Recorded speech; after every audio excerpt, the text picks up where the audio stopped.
The second book of Samuel, chapter 1, the King James Version, with headings. Now it came to pass after the death of Saul, when David was returned from the slaughter of the Amalekites, and David had abode 2 days in Ziklag. It came even to pass on the 3rd day, that, behold, a man came out of the camp from Saul, with his clothes rent, and earth upon his head. And so it was, when he came to David, that he fell to the earth and did obeisance.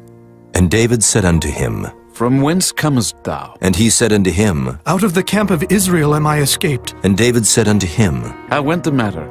I pray thee, tell me. And he answered, That the people are fled from the battle, and many of the people also are fallen and dead. And Saul and Jonathan his son are dead also. And David said unto the young man that told him, How knowest thou that Saul and Jonathan his son be dead? And the young man that told him said, As I happened by chance upon Mount Gilboa, behold, Saul leaned upon his spear, and lo, the chariots and horsemen followed hard after him. And when he looked behind him, he saw me, and called unto me. And I answered, Here am I. And he said unto me, Who art thou? And I answered him, I am an Amalekite. He said unto me again, Stand, I pray thee, upon me, and slay me. For anguish is come upon me, because my life is yet whole in me. So I stood upon him and slew him, because I was sure that he could not live after that he was fallen. And I took the crown that was upon his head, and the bracelet that was on his arm, and have brought them hither unto my lord.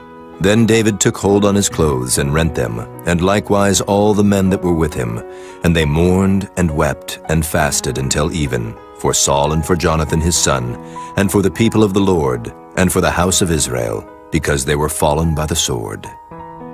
And David said unto the young man that told him, Whence art thou? And he answered, I am the son of a stranger, an Amalekite. And David said unto him, How wast thou not afraid to stretch forth thine hand to destroy the Lord's anointed? And David called one of the young men, and said, Go near and fall upon him. And he smote him that he died.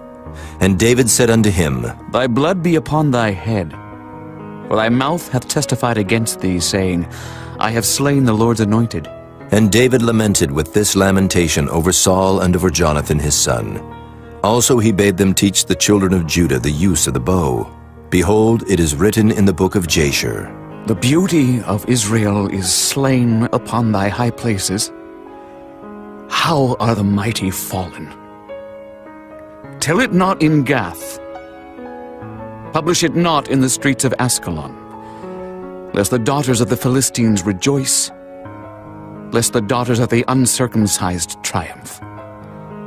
Ye mountains of Gilboa, let there be no dew, neither let there be rain upon you, nor fields of offerings.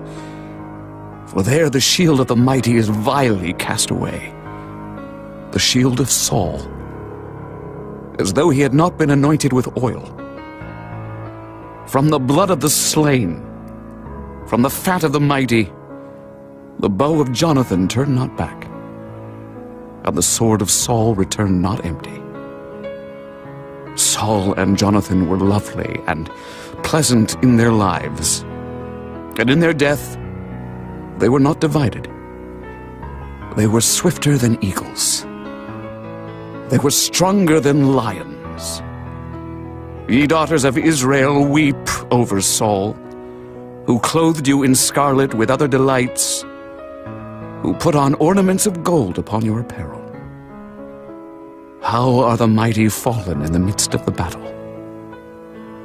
O Jonathan, thou wast slain in thine high places. I am distressed for thee, my brother Jonathan. Very pleasant hast thou been unto me. Thy love to me was wonderful, passing the love of women. How are the mighty fallen, and the weapons of war perished?